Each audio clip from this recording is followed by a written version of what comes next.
Hey everybody, and welcome back to the channel. Today we're going to do a part 2 of the rank series of how to improve your positioning, gameplay, and game sense. But today we're taking it up a notch. I have Forby here, so I'm going to give a quick hello, Forby. Hello, hello. And then we also have Drum Bum. Yo, what's up, guys? I'm pumped because we're going to be able to hear right from the experts who are playing this game. We'll switch POV. We have Forby's gameplay up front, and I'm going to ask some questions, and they're going to be able to take it over and really give tips and advice. So the first premise here is that they are playing within Plat, going into Diamond. They do a whole lot of ranking together, occasionally with a SOAR crew, the boys and everything, and sometimes they do it solo. Like Drum Bum is a solo queue warrior at times. So just to gas them up, these guys are very talented, and they put a lot of work in. Now, one of the first things I want to highlight here is that they're playing with a random, and I'm sure everyone always has a question.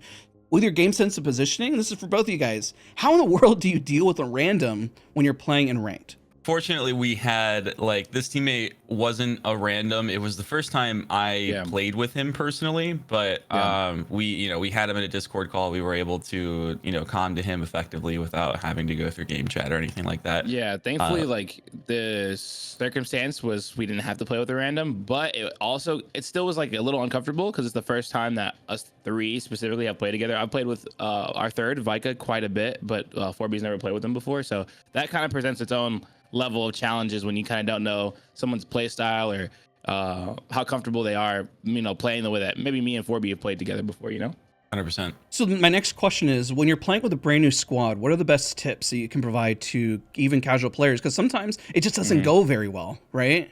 Well, I will say, like when you're playing with a new third or someone you haven't played with yet in ranked, it's important to like try and keep the vibes high no matter what's going on, because you don't want to like make anyone feel like they're the singled one out in that sense, but you also want to make sure that they can listen to your comms and they're able to like capitalize off of things that you may do in game. So it's one of those things where like you do need to, you got to play with them a lot in the sense of building the relationship to have chemistry when you're playing ranked together. But at the same time, it's one of those things where if you just lock in, they're listening to your comms, you're listening to their comms, it usually goes pretty well. Yeah, just to piggyback off that, communication for sure. The biggest thing I think that people worry about when playing with somebody new is they don't really know what to ask, when to ask. They kind of try to assume that oh, this player's going to do this or this player's going to do that or anything of that nature. But just ask, especially if there's somebody new. Just say, hey, do you want to push this? Are you comfortable pushing this? Are you comfortable not? Do you want to rotate? Like, what do you think? Or hey, we would usually fight this, so do you want to fight this? And that kind of thing is like a really big deal. Don't be so worried about like trying to either impress. I know that's a big time thing, trying to make sure you have teammates, so you want to impress them and play well and be all cool like you're gonna farm the lobby, but don't feel uncomfortable asking questions. That's the biggest thing to me. 100%. And I want to break down this fight from you guys, actually. I think it's really important because you guys, this is your, like, this is several games in. I feel like a lot of individuals will ask because a lifeline essentially is taking, a different angle, but your guys are shoving this. What was your thought process when fighting this early? It seems like some people will say, especially right here, they'll say, it looks like you guys are just dummy pushing. It looks like you're not thinking through your pushes and just kind of just aping. What would be your response to that? I know that's putting you guys on the spot, but I think it's really important to highlight this fight right here. Yeah, I think that when we first started, we like, again, back to we asked, like we talked about it. We're like, okay, cool. There's Skyhook is a really good POI, especially if you can take most of it. There's a lot of loot and you can get armors pretty fast. So we asked, like, yo, do we want to, like, do we want a 50-50 Skyhook? Do we want to take this early KP and see what was going on? And knowing that Forby was playing Lifeline was like a really big help for myself, especially knowing that I can have someone who's playing on off angle or playing a little bit distant that can anchor. So if I go down, I don't have to panic because I know that he can get to me and tap me really fast, and we'll have a better position to like win this 3v3. What do you think, Forby? No, 100%. And I getting the initial entry damage I got off with the Hemlock kind of like was an indication for us to jump on this team, because we knew that we didn't have a team on our backside. So when I initially got that like 130 through the window, it was kind of an immediate indicator to push up, even if it was like a little bit in the open. We knew that if we push this team, that they're going to be the ones that get pinched, not us, which is exactly what happened. So we were able to wipe them quickly and still hold off the other team without getting thirded immediately. And you'll see we actually decided to just leave this without fighting it because we didn't want to try and get third partied. because this Especially is because we diamond. saw, yeah, and especially because we see that that's like a Watson team that they're not going to really push out in advance and give us any opportunity to catch them off guard. We have to cross to them, so we knew that it was probably just a better situation where we just got to get out of there, especially after a reset too, because we had a couple, we went down a little bit from the first fight, So I'm going to highlight 2 indicators just for everyone in chat. One, they did significant damage and they surprised that team, and that's what made them push forward. Momentum is really important, so I kind of want to reinforce that. And you guys already answered such a great question here about when to rotate. What were the key indicators? So you said it was a Watson, and I guess because they aren't moving, where you realize this will take too long. Because everyone always asks when they're fighting, why don't you guys fight that? Or when is the key moment to rotate? Can you talk about more of those indicators that tell you this isn't worth it anymore? Yeah. So like, I in the gameplay you'll see that I was kind of baiting a vantage out as well. So one of the things you have to think about is the space that it takes for you to close that gap between you and that team.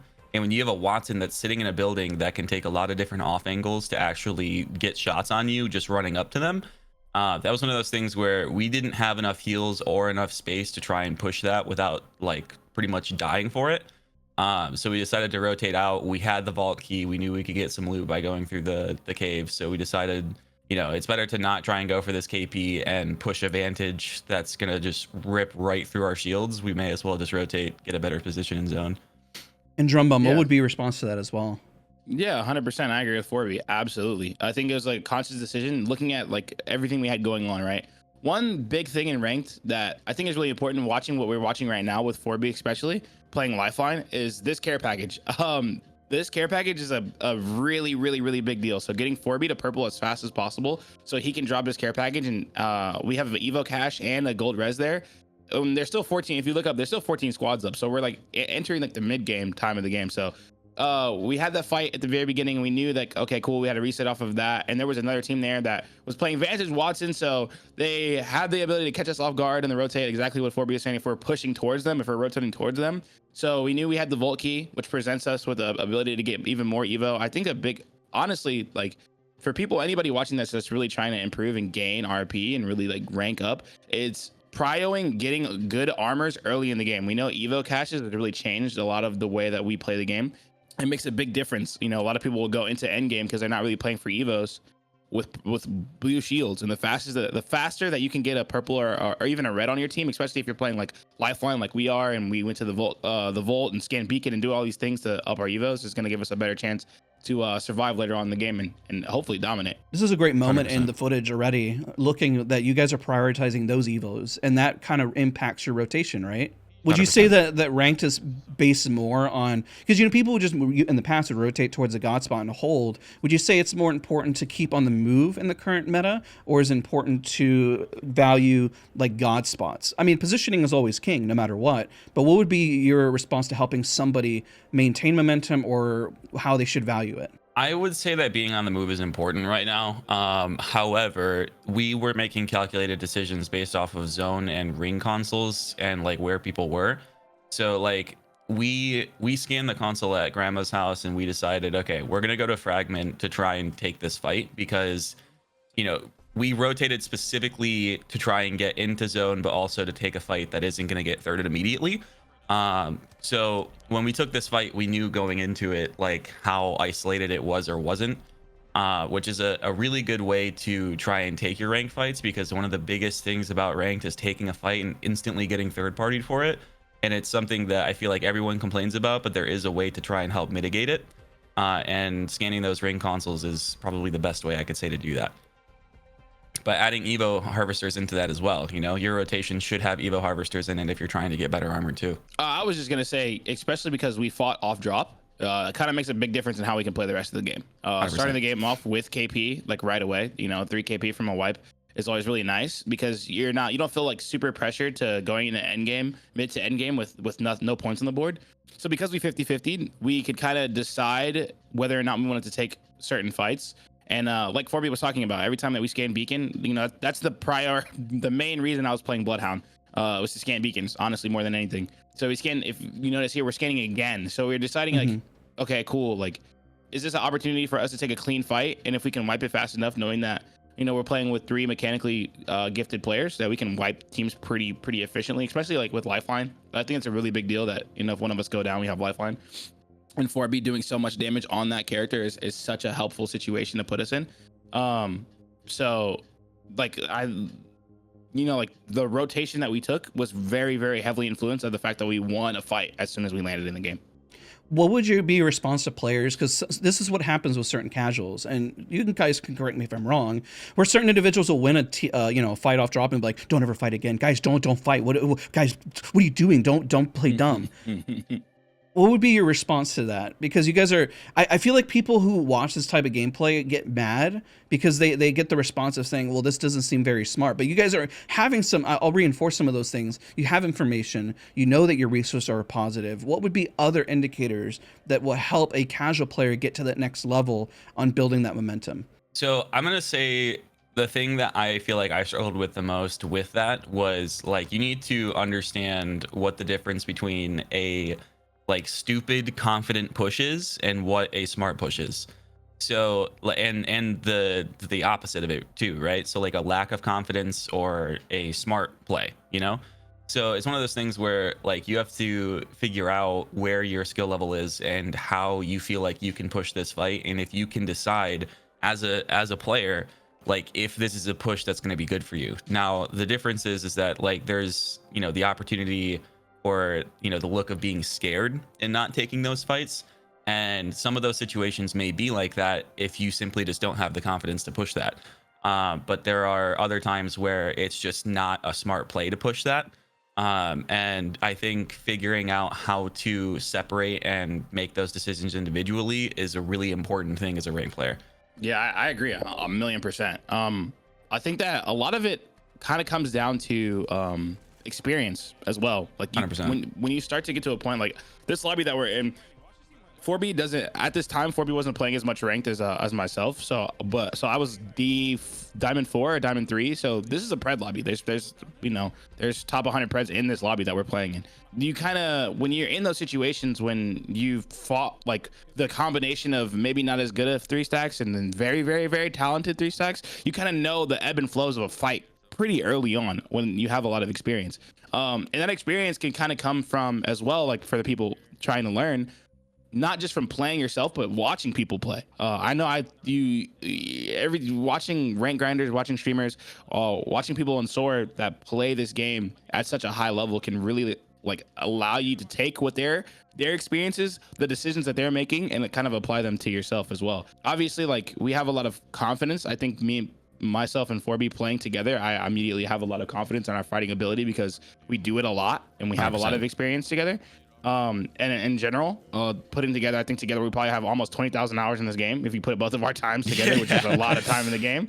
So there's a lot of confidence when it comes to that experience. Right now, if anyone's trying to get higher ranks and really be consistent up there, the current, like the way that ranked works currently is that placement is very important, but in order to truly gain RP, you are going to have quite a bit of KP or kill points. You're going to have to fight teams. You're going to have to get kills every single game in order to really rank up substantially at all.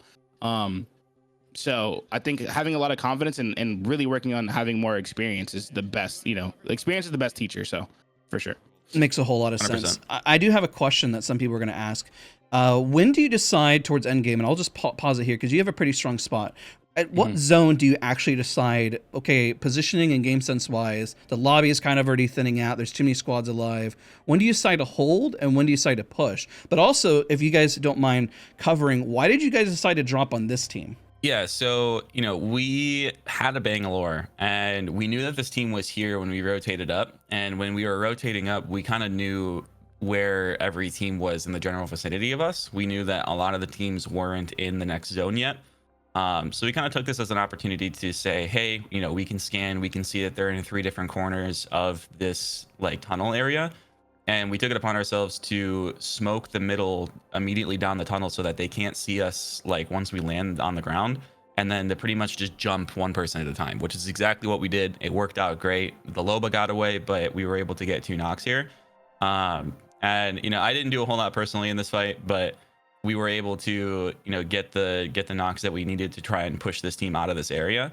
and it worked out pretty well with having the bang smoke to cover us there. Yeah, and I think a lot of that comes from too. If you watched a little bit earlier from this, our rotation to the spot that we were before we dropped in, we cleared the whole overlook POI, so there was nobody behind us. We knew that we had the position. First of all, in this zone, I know I've played this zone a million times. I'm sure Forby's played this zone a million times. It's an extremely common zone So on many World's times. Edge. We know when to, like, the fact that we have wrapped early. If you look right now, there's a team that wrapped from the right side coming from no name fights, but this team was fighting but by the time that we got here in the first place, so we knew our backs were clear. So the reason that we dropped down, if you were to listen into the comms, was to make sure that we didn't have any teams underneath us to third party if the teams coming from no name, like, we were to engage in them, right? So getting that team out of the game as fast as possible was going to give us the opportunity to fight freely, knowing that we had the most space in this zone. If you kind of look where we're at in the zone, there's nothing on our backs, that we know of that was going to prevent us from putting damage on this team that has already rotated around us. So it's kind of thinking ahead without losing your head. You know what I mean? Thinking ahead without just like going crazy. So yeah. So you don't have to. So the less pressure you have to deal with at the end of the day. So exactly. What I'll do for this clip, I'll go to that moment and listen to the comms of you guys dropping in and the rotation, and then I'll skip back ahead to 1342. This is free shots, unless they're in. They're just They're low gun. right here. Yeah. That might be low gun too. They're zipped up. Yeah, I'm nading. I hear them on zip. I don't think they came all the way up. Yeah, I'm waiting. No, they didn't. Oh, I just wasted 2 nades.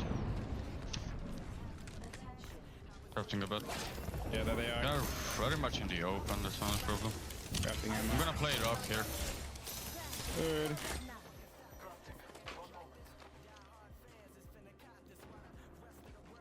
Fighting in no name. They're all hugging one side down here.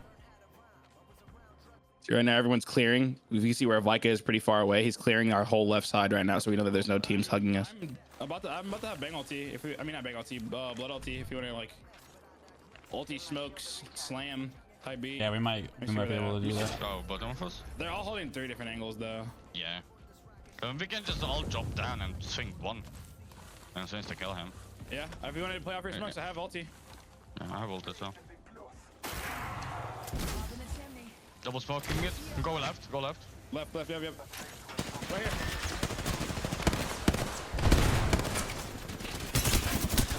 Nice. Hold your nade. Here now. Give me a sec. The reload. Nice. Back here. Russian is probably You guys have been crazy this fight. Yeah, that was a really clean push, isolated. I'm not gonna lie. Yeah, if you like what the comms are saying, like big time on what Forby was saying, right? Smoking and pushing with Bloodhound ulti. We had like that's the biggest thing is like being able to tell your teammate like, yo, I have Bloodhound ult. If you want to do this, we can do this, right? It's like I'm not demanding anything or anything. I'm not like saying like we have to push this or anything, but communicating the fact that I have this util ready. We know the combination of the legends that we're playing and like what we can use to our advantage, and so we kind of decided off of that too, which is like a big deal. I mean, having that Bloodhound with Bang Smoke is such a huge advantage, and it's such a huge meta right now in Season 21 that, like, it is extremely useful to have. Making a push like that, you initially smoke, they can't see you. If they have a Bloodhound, that's pretty much the only person that can counter you at that point. So if you can get that jump on them with the Hound ult, it's just pretty much a free pick every time. So you're on Endgame here now. This is. I guess everybody always has a question because I guess you could say a lot of teams don't always make Endgame. What would be your tips for Endgame here? My number one tip for this situation that we're in right now is you need to pay attention to how many people are alive. This is we're going into ring 4 closing, and it's there's 8 teams up. It's 8 and 21, so you can kind of figure out how many duos or full mans or rats there are, kind of based off of that. And you can make decisions off of that. Thankfully, we have a ton of space. We have so much space to play, which is like a really big deal, especially in Endgame. You want to play Nasty. really big. Yeah, Gotcha. thank you. Playing big is really, really important because a lot of people don't think about this, but Apex is such a momentum and mental game. Like when you are playing like you're better than everybody else, a lot of times the teams around you react to that. Like if you're playing really, really small, playing in one area kind of tucked together, like teams will take that as like an opportunity to do a bunch of damage to you. But you see, if we're playing really wide right now, kind of taking looks at multiple teams. Like, we're playing as the dominant force in this zone, and we're not like super split from each other. I know for a fact, again, 4B playing Lifeline, I know that we can't go too far from each other, because if we do, it's over with. You know what I mean? Because even if we get a knock, like, there's an easy reset with the Lifeline. So just playing, if you look how we're playing, like, we're playing like the biggest team and the best team in the lobby mentally. Now, what if people have the mental behind it and they still suck? Like, what if they go big and just whiff super hard? What would be your response to that? What if they just like, oh, I'm gonna win every fight, but they always lose every fight? Talk to him, 4B. What do you think? And that's that false confidence. You know what I mean? It's one of those things where like that's where you have to know which one you are and which you're going to use for this scenario. You know, if you have too much confidence and it's false confidence, you're just going to get sat down every single time. You're gonna get humbled, and you're gonna ask yourself, why is this happening to me? But at the end of the day, most players aren't as good as they think they are, and when they're not putting all of the things that we're telling you into account or thinking about it when you are like in these fights consciously, that's where you have the high level players that are just thinking on a completely different level than you are, and getting to that point is like one of the most like refreshing experiences within Apex, is that like seeing that improvement, seeing that decision making actually come out and like make a difference within your own individual gameplay. That makes sense. I think that a lot of people will they in all reality, they should take that opportunity as a learning opportunity to get better mechanically, right? So a lot of times people would say, come to our chats, to myself and 4B's chats, and say, hey, I'm hard stuck plat 4, I'm hard stuck gold 2, I'm hard stuck silver 1, and I can't get any, like, I can't do anything better, I can't keep moving. Well, a lot of times it's not necessarily what you're doing in game, it's your physical ability to win fights or to make those decisions in those moments. So go work on those mechanics. I tell people all the time, like, go play pubs, go play mixtape, go play the things that are going to make you more confident and to have that ability to bring that into your rank games.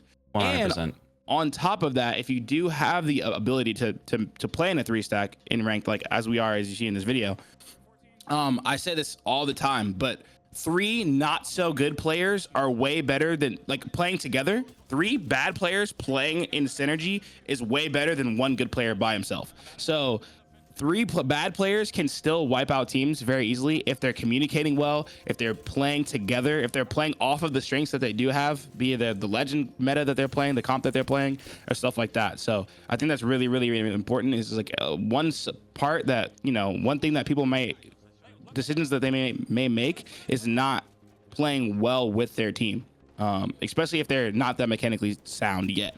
It's one of those things where like that team chemistry makes a difference too, because if you're playing for hours on end and your team chemistry isn't that great, the vibes are going to go down, and the more that the vibes are down, the worse you're going to play. That's how any game is for a lot of people. If you're not having a good mental, or the people that you're playing with are just raging constantly and they're blaming you, it's not going to be a good time. It's not going to be a good dynamic for the team. So trying not to be that way is a important way to not only keep your friends, but also, have a, decent session to where, like, even if you come out negative, you're still in a good mindset to go back at it the next time, Yeah, the best way to get better is to have fun doing it.